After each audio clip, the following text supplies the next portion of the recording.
Isang magandang gabi sa inyong lahat, mga minamahal na kapatid, mga kaibigan, mga kasama, at welcome po sa ating online Bible study, October 7, 2021. At ito po ang inyong lingkod, Brother Roland de la Paz, na makakasama niyo po muli sa pag-aaral natin sa gabing ito sa napakahalagang topic po. Welcome sa lahat ng ating mga viewers dito po sa Facebook Live. Ganun din po, makakasama natin sa YouTube channel natin kapag natapos po ito, i-upload natin, and then later on, pwede nyo rin pong i-share. Sa hindi pa nakapag-subscribe, pwede pong mag-subscribe. At ganoon din po ang mga kasama natin dito sa Zoom. At bago po tayo mag-umpisa, tayo po ay manalangin. Ama naming Diyos na nasa mga langit, sa pangalan po ng aming Panginoong Kristo, kami nagpapasalamat sa buhay at lakas ng aming taglay, sa pagkakataon na muli kami makapag-aral po ng iyong mga salita. At nawa o Diyos, ang inyong banal na Espiritu siyang magpaliwanag sa aming pag-aaralan ngayong gabi, at ito'y aming maintindihan ng lubusan. Patuloy namin dinadalangin ang makakapanood po nito, at nawa o Diyos, ang makalangit na pangunawa, ang siya'y pagkaloob. Lalong higit o Diyos, ay aming hanapin at saliksikin ang katotohanan na kay Kristo Jesus. At nawa rin o Diyos, kami patawarin sa lahat ng aming mga pagkukulang, pagkakasala laban sa inyo. Linisin po kami sa dugo ng aming Panginoon upang aming makamtan ng kapatawaran, at kami po ay maging karapat-dapat sa inyong banal na harapan. Ito po ang aming dalayan, alang-alang po sa matamis at banal na pangalan ng aming Panginoon Jesus. Amen. So gabi pong ito ay napakahalaga ng ating topic. Sa muli ay welcome po ang lahat. At ganun din po ay pwede na nating handa ang ating Bible, ang ating mga papel, ating mga ballpen or lapis upang isulat po yung ating mga talata na gagamitin para po sa gabing ito. At ang ating topic sa gabing ito ay katulad po ng ating na-promote ng mga kalipas na araw, ay ito po ay seven trumpets. Ang seven trumpets ay isa po sa mga challenging topics sa Bible. Subalit sa tulong ng ating Panginoon, nawa ay ating maunawaan ng lahat at ating maintindihan ang kanyang mga salita upang ating mapaghandaan po ang kanyang pagparito. Dahil ito po ang ating hinahangad, inaantay natin, no? At para po sa ating mga beginners, actually ito po ay hindi madali, pero sa tulong ng Panginoon ating maintindihan.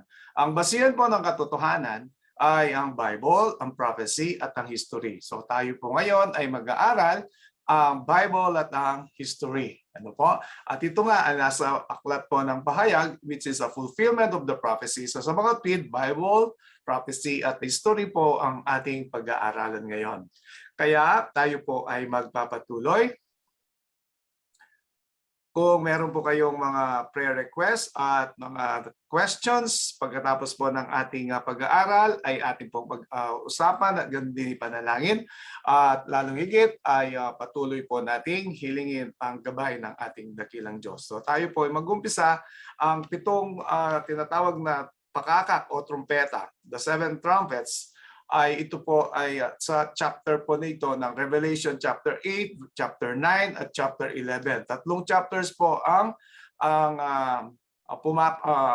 napapaloob po ang seven trumpets sa tatlong chapters sa Book of Revelation, no? Kaya ito po ay tinatawag na mga principal political and warlike events. Kaya meron pong mga kaganapan na pagkikipagdigma ng mga iba't ibang mga bansa noong panahon po na yon, no? Sa panahon na ito ay pwede nating ikumpara yung tinatawag na Seven Seals na pwede nyo pong panoorin sa ating pong YouTube channel, no? Seven Seals. Kamakailan lang po natin yan pinag-aralan.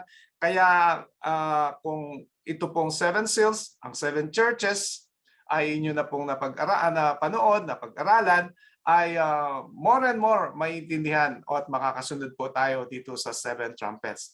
So ito po ay may kumpara natin sa seven seals, no? At merong apat na horsemen po doon, and then the rest po yung tinatawag na tatak na pwede natin ikumpara nga sa panahon po ng seven churches, kaya nga dito rin po sa seven trumpets. So tayo ay magpatuloy. Ito pong mga pakakak o trompeta na ito rin ay masasabi nating mga kasagutan, no? Dalawa po ang pwede nating gawing pakahulugan. Ang isa nga yung nabanggit ko po kanina, yung mga principal political wars, no, or and events, no. Itong pangalawa naman po ay ito nababase sa Revelation chapter 8 verse 5. Makikita natin ito yung tila bagang mga kasagutan ng mga banal, no, yung tinatawag na mga tapat, no, yung mananampalataya sa ating Panginoon do sa sinasabing sa ilalim ng altar. At ito po ay makikita natin sa seven seals o sa topic nating seven seals sa ilalim po ng altar na ating tutunghayan mamaya. We were told to wait for a little season, no? Na binigyan po ng payo na maghintay ng maikling panahon. So ito rin po ang masasabi nating kasagutan o katugunan mula po sa ating Diyos sa pamamagitan ng kanyang kahatulan sa lahat po ng mga umuusig sa kanyang bayan. Kaya ano po ibig sabihin ng trumpets o mga pakakak sa seven trumpets? No? Sa muli, ang una ay masasabi natin ito yung mga principal political and warlike events. No? Ang pangalawa, ito yung kasagutan ng mga naghirap na mga banal o mga tapat na binanggit po sa ilalim ng altar, diyan po sa seven seals, na topic nating seven seals. And then po ay makikita po natin ay ito nga po yung kasagutan ng ating Diyos, no? Ang kanyang kahatulan sa lahat ng umusig sa kanyang bayan. So yan po ang ibig sabihin ng trumpet. So we have two tinatawag na kahulugan. So atin pong ikumpara itong altar na sinasabi dito sa Revelation chapter 6 verse 9. And when he had opened the fifth seal, ikalimang tatak po. Kaya katulad na sinabi ko kanina, pwede yung panuorin yung topic nating seven seals sa ating YouTube channel. So sabi, I saw under the altar the souls of them that were slain for the word of God and for the testimony which they held. So ikalimang tatak, no? So ito po ay binigyan ng kaunting panahon upang maghintay. So dito po sa sinasabi natin na pitong trumpeta o pakakak ay makikita natin ito po yung kasagutan sa kanilang panalangin sa ating dakilang Diyos. So tayo magpatuloy, ang pitong trumpeta ay maari po nating sabihin na been interpreted in different ways. Nabanggit ko na po yung dalawa kanina, no? So yun po. So dito po napapaloob yung Revelation chapter 8 verse 5. The angel took the censer and filled it with fire of the altar and cast it into the earth, and there were voices and thunderings and lightnings and an earthquake. So dito po sa Revelation chapter 8 verse 5 ay maintindihan natin, ito po yung pagwawakas o pagtatapos ng ministration o pangangasiwa ng ating Panginoong Kristo doon po sa most holy place sa heavenly sanctuary. Kaya kung naintindihan natin, napanood na natin po, no?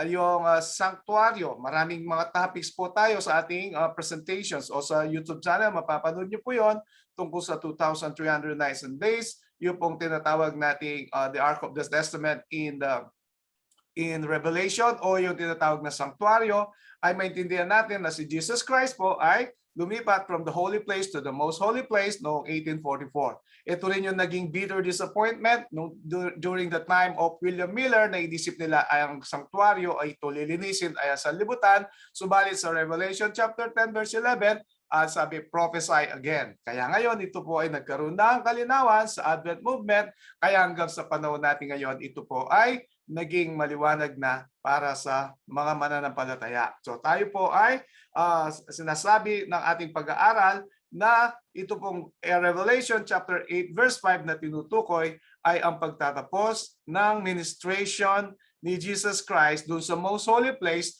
na ito rin ay tumutukoy sa tinatawag na close of probation. O kaya po yung pagtatapos ng sealing of the 144,000. So lahat po yan ay ating matutunghayan sa ating pong online Bible study. Yung iba po nabanggit ko, yan po ay nasa atin na pong YouTube channel. Para ito po sa kapakanan ng ating mga bagong kasama sa ating pag-aaral dito po sa online Bible study. So ito po yung isang illustration ng ministration ni Jesus Christ as the high priest. No? High priest doon sa heavenly sanctuary, which was pitched by God, not by man. So ito po ay kanyang kasalukuyang ginagawa ngayon. Kaya sa bawat kasalanan na ating inihahayag, pinagsisisihan, ay ito po ay kanyang nilalapit sa ating Ama. Subalit kung ating inihayag, di naman natin pinagsisihan, di natin tinaligdan, ano po sabi po ng banal na kasulatan sa Laodicean Church ay isusuka po niya tayo. Sa mga tweet, di niya mailalapit sa Ama kung tayo mananatili pong maligamgam. So yan po, habang nandyan pa si Jesus Christ, suot niya po yung priestly robe, kailangan ay mahiwalay tayo sa anumang uri ng kasalanan upang tayo ay mailapit sa Ama at katwiran ni Kristo ang makita ng Ama sa atin at ang ating mga panalangin ay maging katanggap-tanggap. No? So, the first 4 trumpets, yung pong 4 na trumpets, according po sa Revelation chapter 8, 9, and 11, merong 7. Yung unang 4, ito po ay tumutukoy sa tinatawag na pagkahiwa-hiwalay ng Western Rome.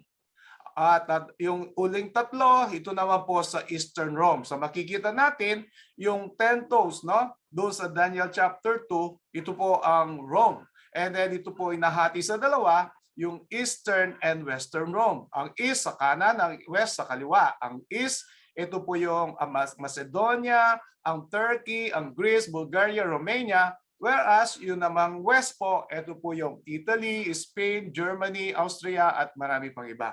So ito po ang sinasabi po ng ating pag-aaral ngayon. Tayo po ay titingin dito po sa ancient map po ng Rome, no? Yan po ang makikita natin. So at least magkaroon tayo ng konting ideya kung ano o saan ang ating pinag-uusapan. O ang kaganapan na nangyari po dito po sa unang 4 nga, no, yung division nga po ng Western Rome and then later on ng Eastern Rome. So Revelation chapter 8 verse 2. And I saw the 7 angels which stood before God, and to them were given 7 trumpets. So ngayon ay sinasabi po ng talata ay binigyan po ng kapamahalaan ang mga anghel. Dito sa hula na ito, yan po ay binigyan sila ng kapamahalaan. Sa Revelation chapter 8 verse 6, and the 7 angels which had the 7 trumpets prepared themselves to sound. So, ito po ay ito nga po ay ang tinatawag na hudyat, paghudyat po na meron pong kaguluhan, kaganapan, or tinatawag na principal political war, no, sa mangyayari po. So, ito po yung sinabi po ng banal na kasulatan o ng mga talata. So the downfall of Western Rome, no? So the first trumpet. So ngayon dito tayo sa Western Rome. So Revelation chapter 8 verse 7 ang unang pakaka o the first trumpet o trumpeta. The first angel sounded, and there followed hail and fire mingled with blood. So ito pong hail, fire, i-explain natin mamaya, isa-isa po yan, blood, and they were cast up upon the earth. And the third part of trees was burnt up, and all green grass was burnt up. So kung titingnan natin ang talata, ay hindi po siya madaling unawain.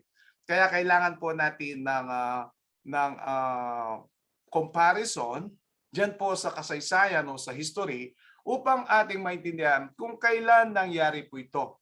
Dahil ang Bible ay hindi niya po maihahayag ang lahat na katulad po ni Constantine the Great.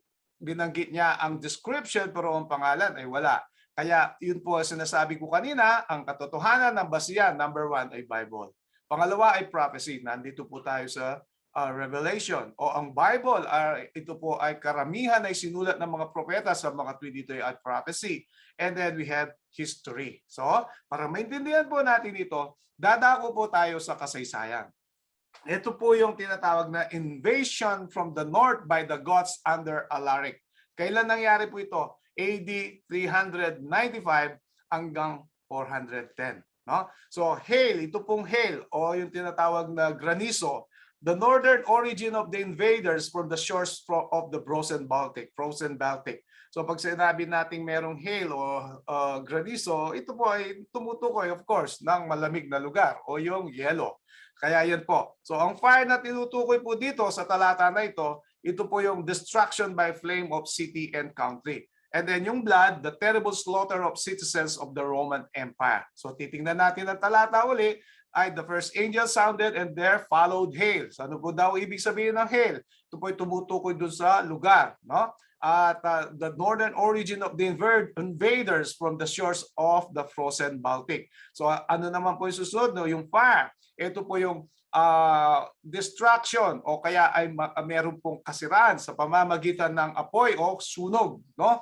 And then yung nga blood, marami pong mamamatay. Kaya ito po ang pinaka-ibig sabihin po ng Revelation chapter 8 verse 7 o first trumpet. Pero alalahanin natin na sabi, and the third part of the trees was burnt up and all green grass was burnt up. Kaya nga yung sunog na yon, yung kaguluhan na yon, yung gera na yon ay napakalaki po ng pinsala. So makikita natin sa pasimula, sa introduction kanina, ay nabanggit ko sa inyo po na ito po yung katugunan, kasagutan doon sa mga panalangin ng mga banal na sa ilalim ng altar ng Revelation chapter 6 verse 9 o yung ikalimang tatak o fifth seal. So ngayon po ito ang kasagutan ng ating Panginoon para hatulan yung mga nag-persecute o umusig sa kanyang bayan. So tingnan po natin ang kasunod, ikalawang trumpeta. Revelation chapter 8 verses 8 and 9. And the second angel sounded, and as it were a great mountain, burning with fire, was cast into the sea, and the third part of the sea became blood.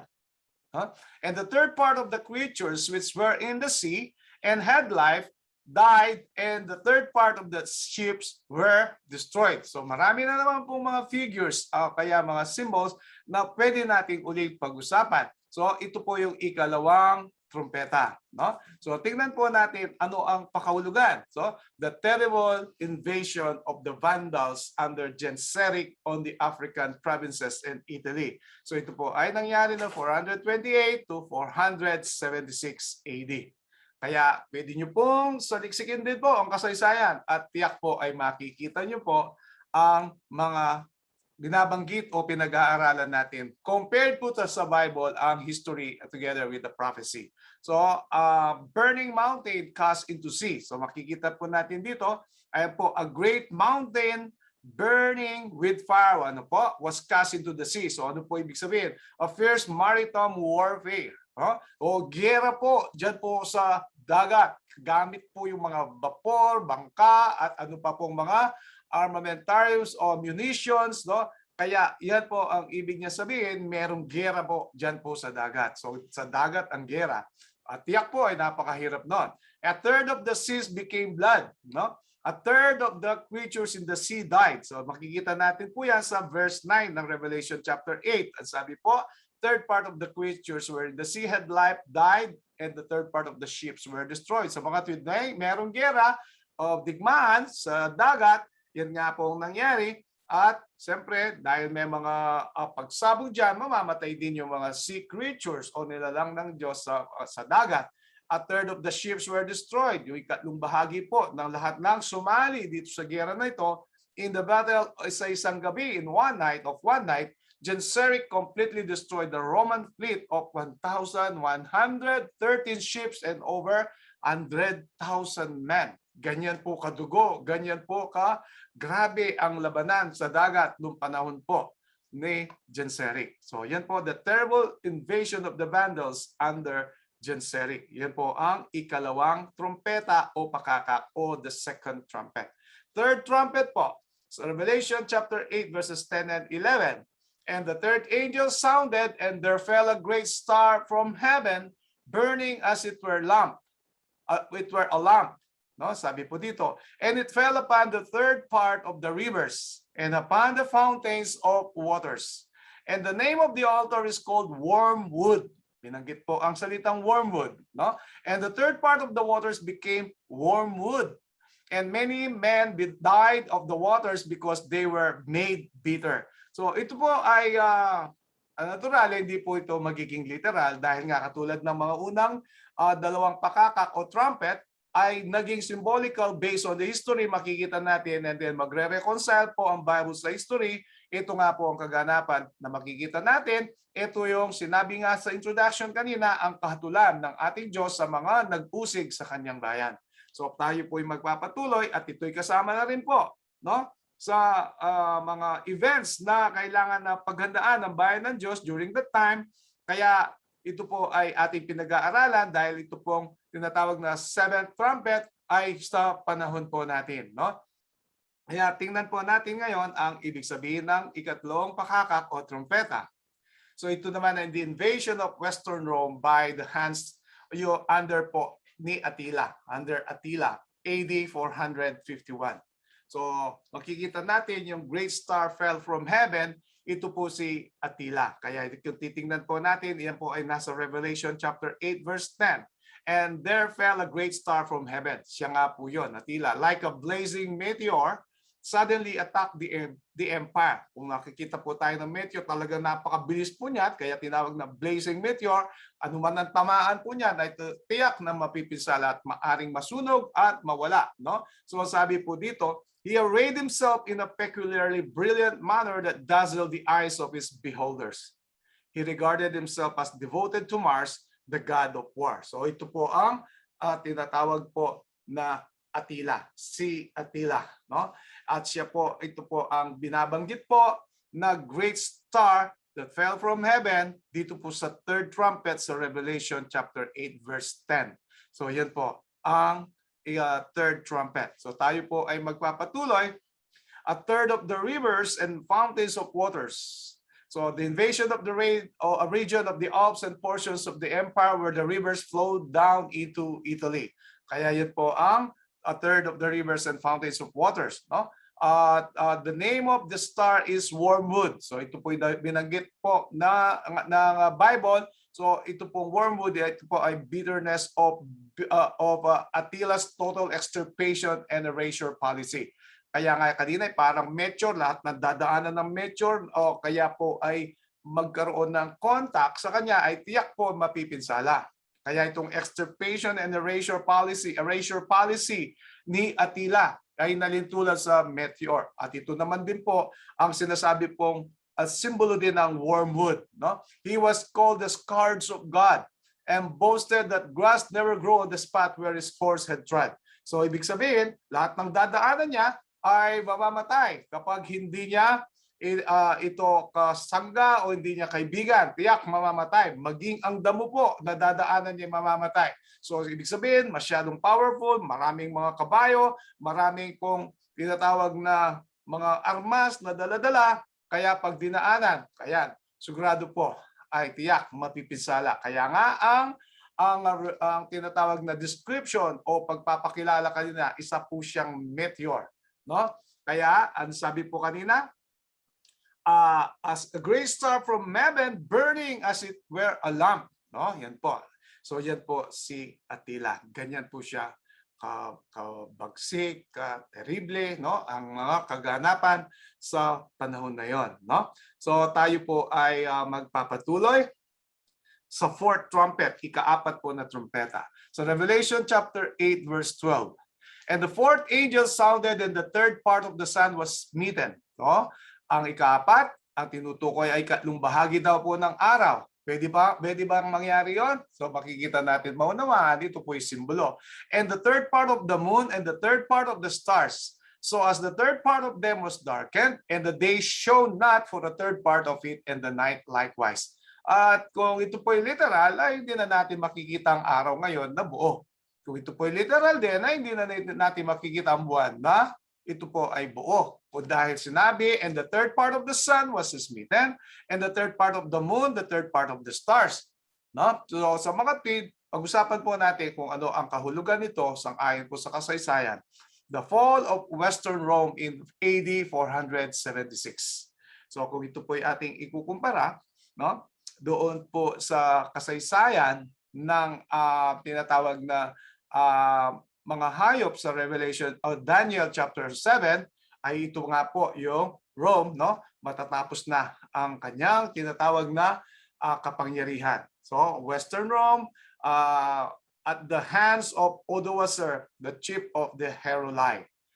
So yung Heruli, isa po yan sa mga 10 toes, no? Ng mga matatandang mga pangalan ng mga bansa sa panahon natin ngayon sa Europa. So a third of the sun, moon, and the stars was smitten, ito po ay nangangahulugan o as simbolo, dahil nga sabi ko kanina, buo po yung buwan, buo pa yung araw, ay mga bituin, di natin nakikita dahil ang buong kalawakan ay punong-puno ng bituin, ay hindi po yan literal. So sabi po, ito po yung tinatawag na great luminaries of the Roman government.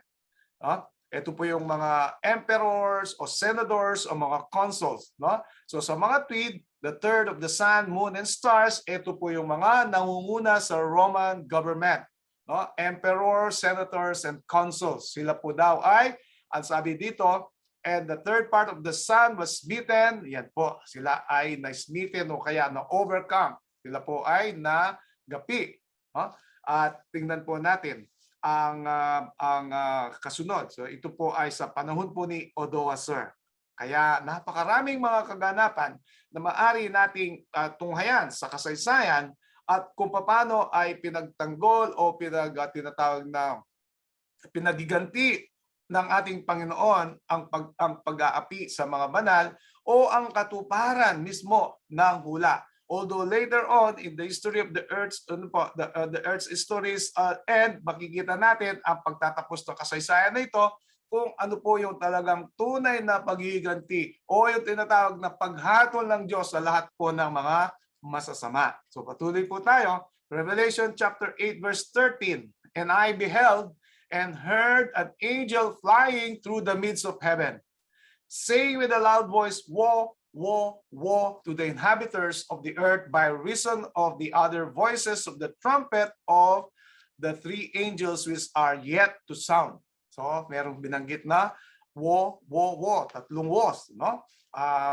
Ibig sabihin, merong problema na naman na darating, meron na naman pong kaganapan, mga events. Kaya, ang sabi ay, merong paghahandaan sa pagkapanahon na yon. So, another angel intervenes. So, ito po ay binabanggit niya yung tatlo pang natitirang mga trumpeta o yung mga aba o kaya ay kaguluhan o kaya ay kahirapan dahil mas terrible pa po. More terrible events were to take place. Kaya yun po yung Revelation 8 verse 13, merong nakitang ibang pang anghel para sabihin na meron pa tatlong darating na mga kahirapan o kaganapan. Yan, tuloy po tayo. Ito po yung tinatawag na pag-overthrow po, no? Ng tinatawag nating Revelation chapter 9 verses 1, 2, and 3. Napakaganda po nito kung ating pong tutunghayan, no? So tayo po yung magpapatuloy. And the fifth angel sounded. So, nasa ikalimang na po tayo, anghel o pakaka o trumpeta. And I saw a star fall from heaven unto the earth. And to him was given the key of the bottomless pit. And he opened the bottomless pit, and there arose a smoke out of the pit, and as the smoke of a great furnace, and the sun and the air were darkened by reason of the smoke of the pit. Yan po, sabi. And there came out of the smoke locust upon the earth.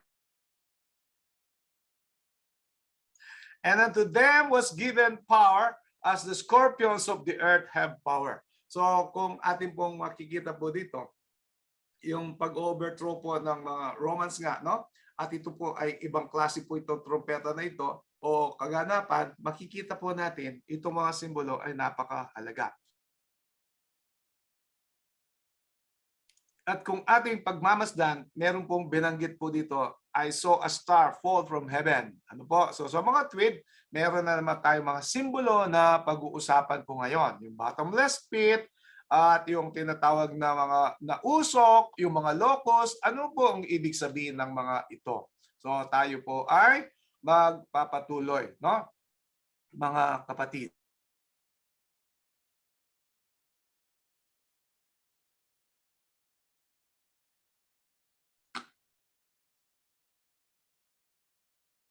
So ating pong tunghayan, ito po yung tinatawag na the rise of the Mohammedan religion.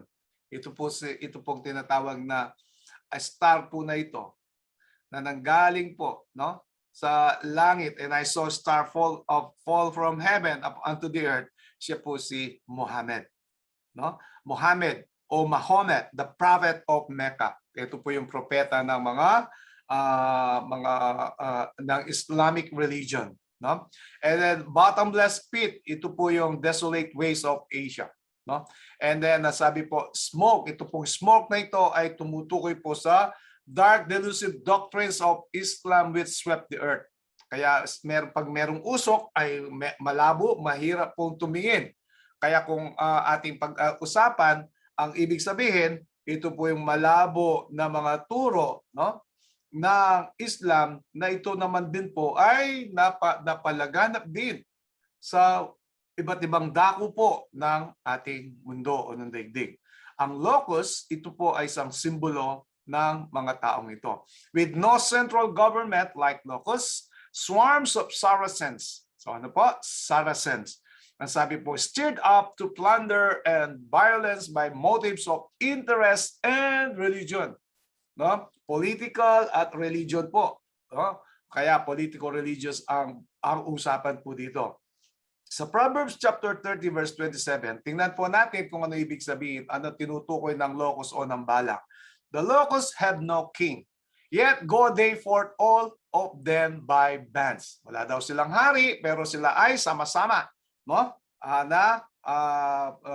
Malakad o lumilipad, na at sila'y nagkakaisa. Kung mayroong sisirain na isang rice field or cornfield o kay sugarcane, ay nakakita na po ako niyan dito po sa Pampanga. Talagang dinaanan ng balang ay talagang sira lahat po, mapipinsala lahat ng mga pananim. No? So, pero wala silang hari, pero sila ay palagi po pumipinsala. So, ang scorpions, ito po ay isang symbol of speedy and vigorous attack plus the deadly venom of patience and revenge. Siyempre, ang kadalasan, pag sinabing scorpion, ito po ay nakikita sa desert. So ito po ay nangyari po, diyan nga po, no, sa tinutukoy nating Middle East ngayon. So sa mga tweed, yan po ang lugar na dating pinanggalingan po ng Christianity o ng panahon po ng ating mga ninunong si Abraham, ni Isaac, ni Jacob.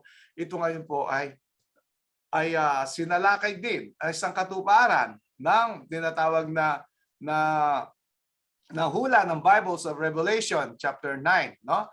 Ito nga po, no, ika-5 trumpeta, no? Ito nga po ang tinatawag na Islam o sa pangunguna po ng star na nahulog mula sa langit na isang simbolo na si Mahomet o si Muhammad. Yan po, no? So tayo ay magpapatuloy sa Revelation chapter 9 verse 4, and it was commanded them that they should not hurt the grass of the earth. Ito po ay very interesting, no? Bagamat meron pong mga kaganapan na tinatawag na interest and religion, no? So political ang usapan dito, ang kaganapan, pero ito pong pananim o grass of the earth ay hindi po siya sisirain. Neither any green thing, neither any tree, but only those men which have not the seal of God in their foreheads. So merong nabanggit na seal of God dito. So alam nyo na po ang seal of God, no? Alam na natin yan. Ito ang opposite ng mark of the beast. So pwede nyo tunghayan yung ating mga videos. The seal of God is found in the 4th commandment, the Sabbath commandment. And the mark of the beast is the spurious Sabbath o yung Sunday na ginawa ng tao at hindi ng Diyos. So ito ay magpapatuloy. Amazingly, these invaders spared the face and productions of nature as God prophesied. So yun nga po sinabi kanina, ay hindi sasaktan ang damo sa sanlibutan o dito sa lupa o maging ang mga berdeng bagay. So ito nga ang vegetation, ang pananim, mga puno. And then also they heard the apostate Catholic Church, which was destroying the people of God. So makikita natin, yun sa introduction na nabanggit ko kanina, ito nga po yung katuparan ng sinabi o pinangako ng ating Diyos doon po sa 5th seal, no? Sa kanyang mga bayan, sa mga banal o mga mananampalataya. So tayo po ay magpapatuloy. So ang 5th trumpet, it refers to the star that fell from heaven, na walang iba kundi si Muhammad. Ito na po yung tinatawag na umpisa ng Islam. So tayo magpatuloy na verse 5. So Revelation 9 verse 5, and to them it was given that they should not kill them, but that they should be tormented 5 months. And their torment was as the torment of a scorpion when it striketh a man. So meron pong binanggit na 5 months. So yung tandaan natin Ezekiel chapter 4 verse 6, yung pong 1 day, 1 year prophecy is ang kahulugan po ng isang araw sa prophecy ay isang taon. So tayo magpatuloy ay merong binanggit na 5 months. It will be tormented, should be tormented 5 months. So ito pong tinatawag na Saracens of Arabia tormented, no? It's a marvel that the Saracens of Arabia tormented but didn't kill or did not utterly destroy the political structure, for they made constant incursions into Roman territory with frequent assaults on Constantinople itself. So makikita po natin dito na hindi lubusan ang pagsira o pagwawasak dahil nga ito'y nasa hula o nasa prophecy. So ito'y kamangha-mangha, hindi pinagpatuloy ng mga Saracens o yung tinatawag na Saracens of Arabia. Ito nga po yung mga tinutukoy na mga locus at tinutukoy din po na umpisa po, no, din ng tinatawag na paglaganap ng Islamic religion. So the torment was to be 5 months. Ito po i-discuss natin mamaya sa verse 10 yan. Pero pansamantala, ito po yung 1299 hanggang 1449. So makikita natin si William Miller, meron din siyang pinag-aralan dito. And then later on si Josiah Litz, meron din po. So mamaya ay makikita natin ito'y tumutukoy sa Ottoman o Turk, no, nung kanilang sinakop o kaya po ay kanilang they invaded, no, the Byzantine Empire, ano, kanilang nilusob, sinakop ang Byzantine Empire. Sa Revelation chapter 9 verse 10, and they had tails like unto scorpions, and there were stings in their tails, and their power was to hurt man 5 months. So yan po, ano, verse 5, verse 10 ay binanggit po pareho ang 5 months. So verse 10 ay binanggit po dito yung description uli ng mga Saracens of Arabia o yung mga tao na babanggitin ng Bible maging ng kasaysayan upang magkaroon ng katuparan nito at saang lugar at gaano kabagsik o kaya ay katakot-takot ang mga kaganapan. At sino po ang ano po ang itsura nila?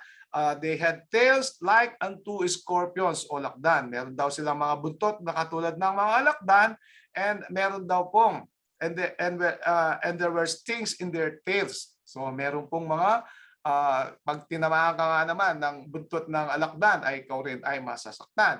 And their power was, ano daw po, ang kanilang kapangyarihan ay upang saktan ang tao 5 buwan. O 5 buwan. 5 buwan, Revelation 9:5, Revelation 9:10 ay 9 verse 10 ay binanggit din. Ano kaya ito 5 buwan na ito? So Revelation 9:6 muna. And in those days shall men seek death and shall not find it, and shall desire to die, and death shall flee from them. So sa mga tweet, talagang katakot-takot at gusto na lang mamatay ng mga tao kaysa maghirap dito sa mga Saracens po na ito. No? Constant savage attacks were made, then they withdrew momentarily as a scorpion stings. They made men weary of life. So katulad daw ng alakdan, ay ikaw ay kakagatin, then bibitawan, and then ay palalayain, mamaya babalikan ka na naman. Ganyan ang nangyari daw po doon. Kaya ano po ang gusto ng mga tao? Gusto pa ng mga tao na mamatay na kaysa sa ulit-ulit, pabalik-balik na sila'y sinasaktan at pinahihirapan. So yan po, Revelation chapter 9 verse 6. Tayo po ay dadako sa verse 7. And the shapes of the locusts were like unto horses prepared unto battle. May binanggit po na locusts, meron din pong binanggit na horses. And on their heads were as it were crowns like gold. So meron daw pong putong na parang ginto ang kanilang mga ulo. And their faces, ang kanilang mukha po ay parang mukha ng mga tao. So ito pong mga figures o symbols po dito ay kung ating tutunghayan po ang description o yung mga symbols na maging sa Bible o kaya ay sa kasaysayan ay ating pong ikumpara, ay maunawaan natin the shape of the locust. Ito nga po yung Saracens na kanina was like horses.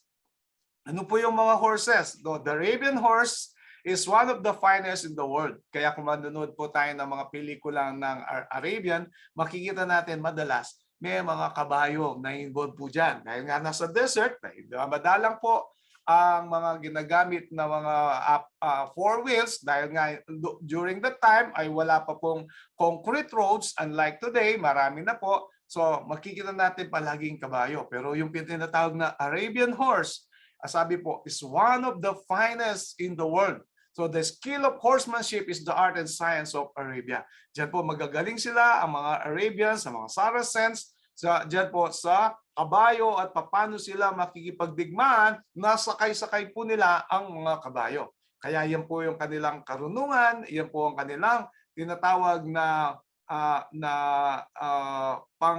pangunahin na armas o karunungan upang sila ay makapanagumpay sa mga pagkikipagdigma sa iba't ibang mga tao o mga bansa. Tayo po ay magpatuloy sa crowns of gold. Ito po yung turban. No? The crowns of gold, ito yung turbans, were like a coronet or mitre. So, to assume the turban is proverbially to turn Muslim. Kaya pag meron pong nagsuot po ng turban, ito ay maunawaan natin kung ito po ay kanyang talagang sinuot at hindi po siya artista o nagagamit lang niya pansamantala, ito yung nangangahulugan na siya ay mag-Muslim. Ito po yung Islamic religion. So, faces like men, the gravity and firmness of the Arabs. Kaya, yan po, no? Makikita natin kung paano po ma-interpret para naman maintindihan natin ang mga symbols ng seven trumpets. Ngayon, nagsimula tayo ng Revelation 8. Nasa Revelation 9 na tayo ngayon. Tayo po ay magpapatuloy. So verse 8, and they had hair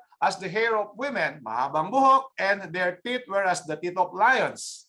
So yan po pagpapatuloy ng description sa mga Saracens. So ito pong hair like women ay uncut. So during that time ay hindi po nagpapaputol ng buhok, no? Ang karamihan sa mga Saracens. Kung sasabihin natin kung meron man ay napakakonti. Pero ay ito po sabi, teeth of lions, ferocious and devouring. Kaya napakabagsik, napakatakot-takot po ang mga tao na ito na binanggit din ng Bible. Subalit ito ay kailangan matupad dahil ito nga ay binanggit ng Bible. If it is prophesied, it should be fulfilled. So ito po ang kaganapan ayon sa kasaysayan. So verse 9, and they had breastplates, no? As it were breastplates of iron, and the sound of their wings was as the sound of chariots of many horses running to battle. So ito pong description nito sa Revelation 9 ay napakahaba para makuha natin eksakto kung sino ang tinutukoy. No? So the cuirass na tinatawag yung breastplate was in use among the Arabs, was literally form of cavalry and archers. Kaya kapag meron pong digmaan, nakakabayo po sila, may suot po silang breastplate. Kung sakaling merong spear, meron ding mga pana, ang kalaban nila tumama sa katawan, ay hindi po sila masasaktan o kaya po ay hindi po sila agad mamamatay. No? So yan po ang description. So ngayon ay dadako tayo sa verse 10 ng Revelation 9. And they had tails like unto scorpions, and there were stings in their tails, and their power was to hurt man 5 months. So yun yung sinasabi ko ng 5 months. Verse 11, and they had a king over them. Ngayon naman ay meron sinabing hari. Bagamat ang locus of Proverbs 30 sabi ay bagamat walang hari, sila ay nagkakaisa. Which is the angel of bottomless pit.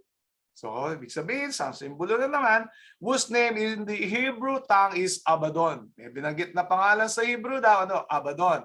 But in the Greek tongue had his name Apollyon. So sa Hebrew, Abaddon, sa Greek ay Apollyon. So tingnan natin kung sino yung tinutukoy na hari na ito. Tingnan po natin. So bago po tayo magpatuloy sa verse 11, sa verse 10, they had the power to hurt Eastern Rome. Ito nga po yung Greek division. Kaya nabanggit ko nga, ang Turkey, ang Greece, Macedonia, ang Bulgaria, ang Romania, nasa east po yan. No, sa panahon natin ngayon, medyo mahirap po ang kalagayan nila unlike or compared to the Western Rome na mas makapangyarihan at may kayamanan. So, tingnan natin. So, they had the power to hurt Eastern Rome sa Greek division for 5 months. So, ang 5 months na ito ay literally ay 150 years. 5 times 30 is 150. So, beginning July 27, 1229, when Ottoman assumed control of the Ottoman government and invaded territory of Eastern Rome. No? The 5 months, literally 150 years, 1 prophetic days, 1 literal year is equal to 1 literal year. Ezekiel chapter 4 verse 6, Numbers chapter 14 verse 24. So ended in July 27, 1449. So from tinatawag po na 5 months, no? Ay ito po ay talagang napakahirap ng mga kaganapan. So ito pong hari, si King Othman, the angel of bottomless pit, no? Name Abaddon. So sa Hebrew ay ibig sabihin ay destroyer. Sa Greek, Apollyon, one who exterminates or destroys. So ito po si King Othman, no?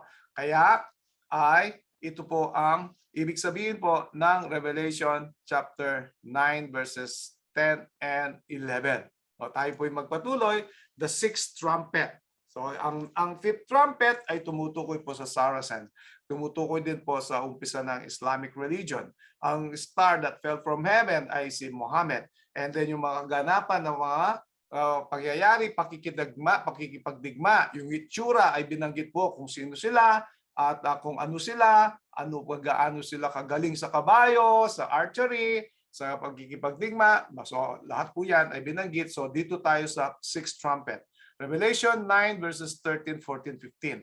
And the sixth angel sounded, and I heard a voice from the four horns of the golden altar which is before God. So sa makatwid, meron binanggit na four horns ng altar o golden altar. No? Lalahanin natin, ito po ay tumutukoy doon po sa heavenly sanctuary. So verse 14, saying to the sixth angel, which had the trumpet, loose the four angels which are bound in the great Euphrates. So ang Euphrates po, river na yan, ay bagamat nabanggit sa Genesis, no? Ay nabanggit din po dito sa Revelation 9, Revelation 16, makikita natin, ito rin po ang area o lugar po ng tinatawag nating Middle East o kaya po yung Islamic area, no? Maaring mag-umpisa po yan, no? Dito po sa Kuwait, at dadaan po yan sa Iraq, Iran, hanggang po sa umabot po sa iba pang mga bansa, no? Na ang kanila pong dadaanan, ito rin nga po yung Euphrates River. So sabi, verse 15, and the four angels were loosed and were prepared for an hour, a day, a month, and a year, for to slay the third part of man. So meron binanggit na naman pong panahon, isang oras daw, isang araw, isang buwan, at isang taon. So kung buhatin pong ano po ito, i-calculate sang ayon sa 1 day, 1 year, no? Ay makikita natin is 391, no? Years. So for angel, ito po yung four sultanates of Aleppo, Iconium, Damascus, and Baghdad, situated in the Euphrates Valley. Kaya nabanggit ko kanina, ang Iraq po, kasama po dyan, ang Damascus, ang Syria, marami pang iba. So yan po ay nasa Middle East part o kaya po tinatawag natin lugar ng Arabs, no? Where the central strength of the Ottoman Empire. No? Yan po ang pinaka-apat daw na lakas, no? O mga sultanates o lugar, no? Na pinangahawakan ng Ottoman Empire. So tuloy po tayo. Angels o yung sultanates loosed, their power was no longer to be held back for, ano daw po, 1 hour or 15 days. And then 1 day is equivalent to 1 year. 1 month is 30 years or 30 days to 30 years. And then 1 year is 360 years for a total of 391 years and 15 days. So this extended from July 27, 1449 to August 11, 1840. Ito rin po yung pinag-aralan ng mga Millerite movements sa pangunguna po ni Josiah Litz, no? Ito po ay nakuha nila. So ito po ay katuparan ng hula na katuparan din po ito sa kasaysayan. Makikita nyo po yan sa kasaysayan at kahit i-search nyo po, i-google nyo po, makikita nyo po yan. So ito po ang ibig sabihin po ng ating pinag-aaralan na sixth trumpet, no? Patuloy tayo. So isang konting background. In 1449, the Emperor Constantinople died, and before his brother Constantine XIII dared take the throne, he asked permission of Amurath, the Turkish Sultan, who had his capital at Adrianople. Thus, the independence of the Eastern Empire was gone, voluntarily surrendered their independence into the hands of the great powers of Europe. Almost overcome by Muhammad Ali, Pasha of Egypt, the Sultan of Turkey put his affairs in the hands of the great powers, England, Russia, Austria, and Prussia, and on August 11, 1840, placed in the hands of Muhammad Ali the ultimatum of these powers. Where was his independence? Gone, and prophecy was fulfilled. So ito po, pwede nyo pong i-search po ito sa i-google nyo, sa history, encyclopedia, makikita nyo po ito. So ito po ang katuparan po ng 391 years o kaya po na binanggit po na 1 hour, 1 day, 1 month, a year, no? To slay the third part of men. Marami pong nangamatay noong panahon na yon. So tayo po ay magpapatuloy. Ito nga po sinasabi ko in 1838, Josiah Litz, a leading minister preaching their second advent, predicted the fall of the Ottoman Empire in 1840. Sometime in the month of August, his prediction was based on the time given in his prophecy, one day, one prophetic day, one literal year. Principle, a few days before August 11, 1840, he publicly declared that the exact date would be August 11. The exact fulfillment proved that the prophetic principle was correct. Kaya tayo po ay sinusunod natin yung 1 day, 1 year, no, na prophecy dahil prophetic tinatawag na calculation, na principle. So dahil ito ay ginamit na rin ng ating mga nangunang mananampalataya. So dito po si Josiah Litz, no? And then we have William Miller. Although yung calculation ay tama, yung interpretation ay nakita niya ay iniisip niya ay heavenly sanctuary o dito po sa lupa, subalit heavenly sanctuary ang kaganapan o ang katuparan. So dito po palagi po natin ngayon na alalahanin ito pong interpretation or symbols o kaya po ay calculation na binigay ng Bible ay tiyak po. At meron din po siyang gagamitin ng mga tao sa po dito si Josiah Litz. Pwede niyo pong tunghayan yan sa history o sa encyclopedia at ma-encounter niyo po ito. So ito po ang tinatawag na 391 years, no? So tayo po ay magpapatuloy. Revelation 9 verse 16, and the number of the army of the horsemen were 200,000. And I heard the number of them. So innumerable. Pag sinabing 200,000 ay wala naman pong ganyan na bilang. Ibig sabihin ay halos hindi natin bilang-bilang. The innumerable number of Turkish horsemen, years of conquering. No? Yan po ang nangyari. So tayo patuloy. Verse 17. And thus I saw the horses in the vision, and them that sat on them, having breastplates of fire and of jacinth and brimstone, and the heads of the horses were as the heads of lions. And out of their mouths issued fire and smoke and brimstone. So, siyempre po, ito ay muli ay pambihira. So sa mga tweet, hindi na naman po siya magiging literal. So breastplates of fire ay ito kulay na red, jacinth ay blue, brimstone ay yellow or predominant colors of the Turkish uniform. So ito po ay mga pagpapakilala o kaya description ng tinatawag na Turkish uniform. No? Yan po. So tayo ay magpapatuloy. Horses heads as lions, ito po ay tumutukoy sa strength, courage, and fierceness. No? Na katulad po ng leon. Bagamat sila ay horses heads ang kanilang itsura. Ayan. Appearance of fire, smoke, and brimstone out of horses' mouths. Ito po recently introduced firearms. No? So ito po ang mag-uumpisa na yung tinatawag na paggamit ng mga rifles, paggamit po ng mga pistol, at ganun din po yung mga cannons at marami pang iba. So diyan na po nauso yung mga gera na hindi na tabak, hindi na po arrows o pana o sibat ang ginagamit. Kaya unti-unti po ang tao ay marami din po napapatay sa kanyang sariling karunungan o invensyon. So tayo magpatuloy sa Revelation 9 verse 18. By this tree was the third part of men killed by the fire, by the smoke, and by brimstone which issued out of their mouths. So ito deadly effect of the new agents of gunpowder. So ito nga yung ammunitions, no? And firearms and cannon as Constantinople was taken by the Turks in 1453. So yan po ang naging giyera nung panahon na yan. Kaya nag-upgrade, nag-level up po yung mga armas nung panahon po na yan, 1453.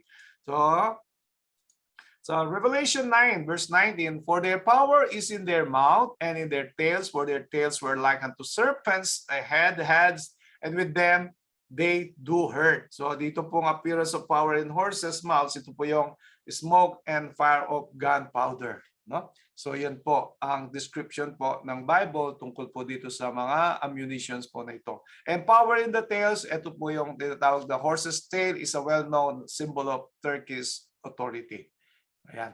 Kaya mga magagaling sa kabayo nasa lugar dyan. Pero ito po, power in the tails, ito po ay isang simbolo ng, again, Turkish authority. So, patuloy po tayo, verse 20, and the rest of the men which were not killed by these plagues yet repented not of the works of their hands, and that they should not worship devils and idols of gold and silver and brass and stone and of wood, which neither can see nor hear nor walk. No? So, meron pong binanggit po dito na nakaligtas doon po sa salot na yon, pero hindi naman nagsisi sa kanilang mga gawa, no? Sa kanilang pagsasamba sa Diyos-Diyosan, verse 21, neither repented they of their murders, sa kanilang pagpapatay, nor of their sorceries, ang panggagaway, nor of their fornication, pakikiyapid, nor of their thefts, o pagnanakaw. So, yan po ang binabanggit dito sa talata na to. Patuloy po tayo. So, the horses of Saracens and Turks were let loose as a scourge and punishment upon the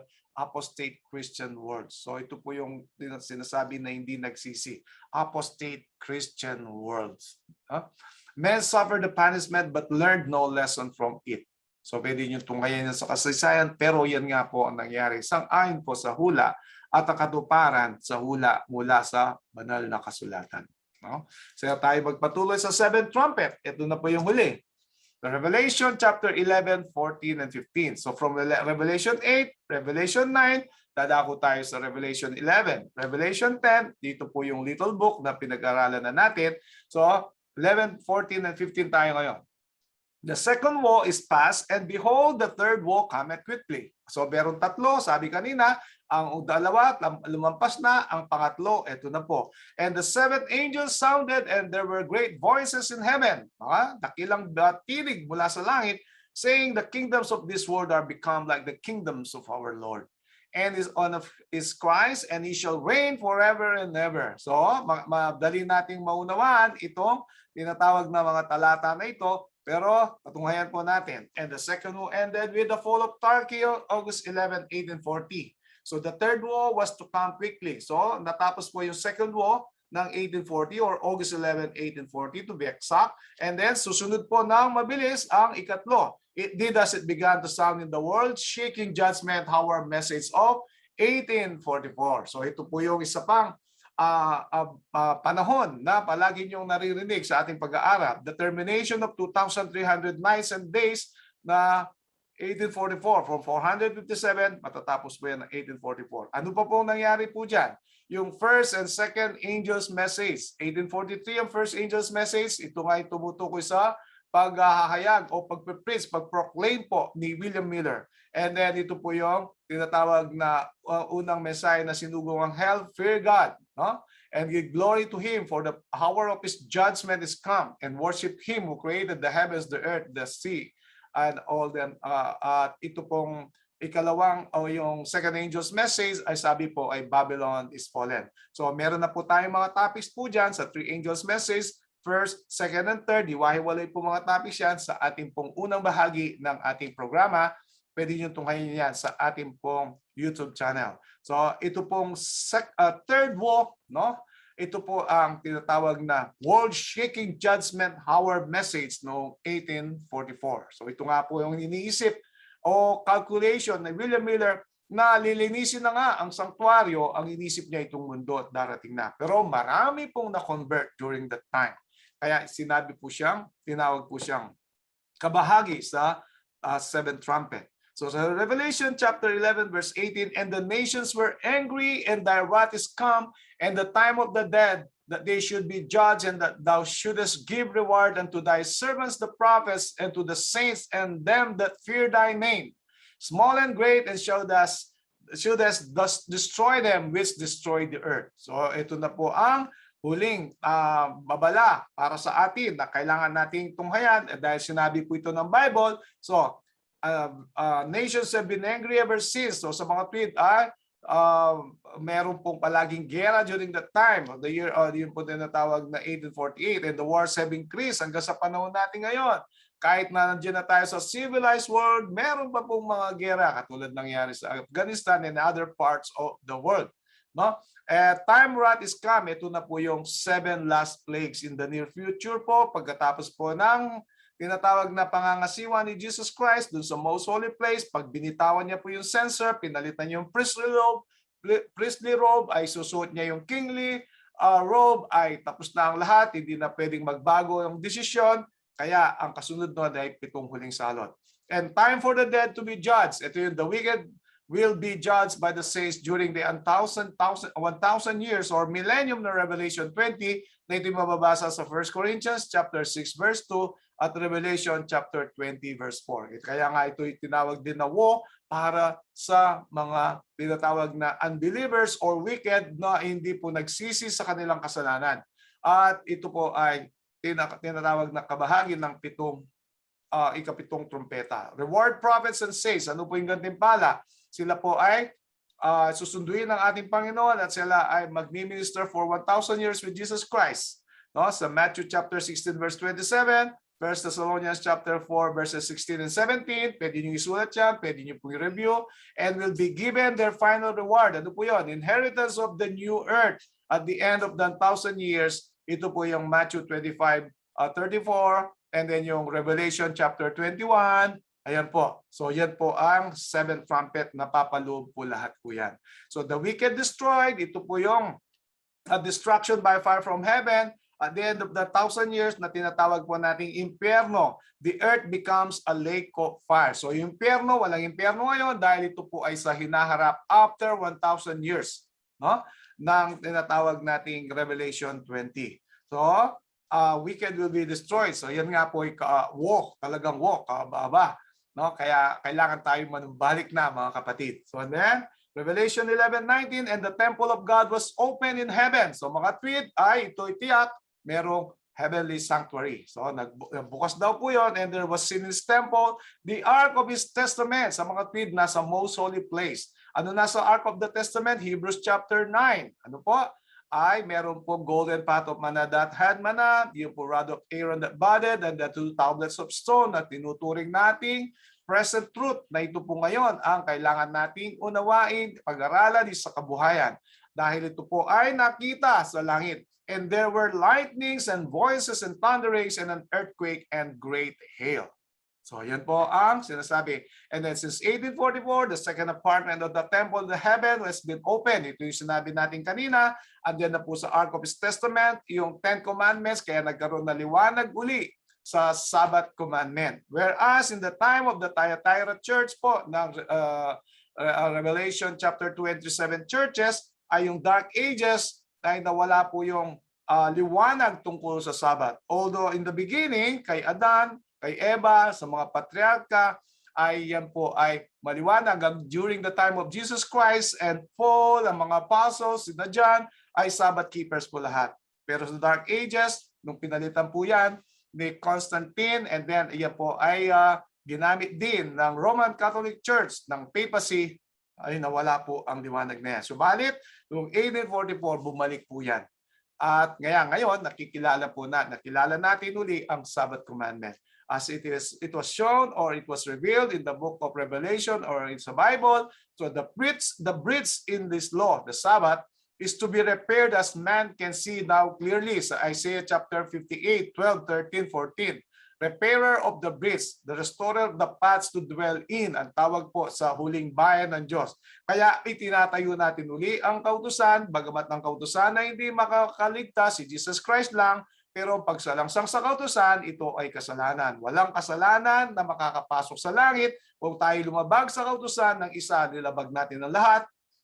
James chapter 2 verse 10, kaya yan po ang liwanag ngayon. So the test of the mark of the beast and the 7 last plagues will be followed by Christ's second coming with lightning, voices, thunder, earthquake, and hail. So maliwanag po ang Bible, ayan din po ang interpretation. Sana po ay handa po ang ating puso't isipan, unawain at ating tanggapin sa pangunguna ng Banal na Espiritu dahil meron pong third woe, 7th trumpet sa lahat ng mga wicked, dagat-dagatang apoy. Bago sa dagat-dagatang apoy, meron pong 7 last plagues na pagpapahirap sa mga sumamba sa tinatawag na hayop at sa tinanggap ang kanyang tatak. No? So tayo po ay malapit nang magwakas sa Revelation 10:7, but in the days of the voice of the seventh angel, when he shall begin to sound, the mystery of God should be finished as he had declared to his servants the prophets. Ano po yung mystery of God? Ito na po yung ugali ng Diyos na makikita sa kanyang bayan at higit sa lahat yung kanyang ebanghelyo. So the mystery of God, the gospel will be finished. Mapapahayag po yan. Mahihahayag sa buong sanlibutan. God's people will be sealed and then probation will close in the years following 1844. So mula 1844 hanggang sa panahon natin ngayon, napakarami na pong daan-daang taon na nakalipas. Kaya ang Diyos ay long-suffering, merciful.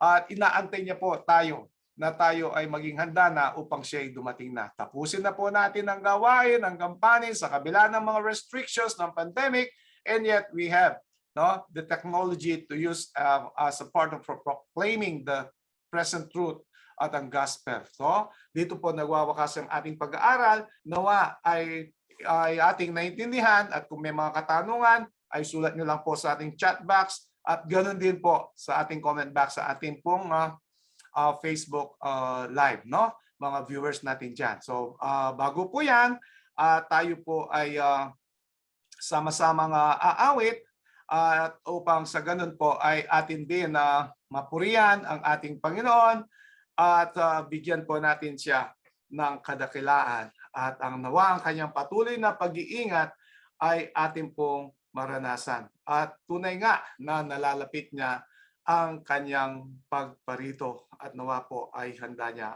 ang bawat isa sa atin. At tayo po ngayon ay mananalangin.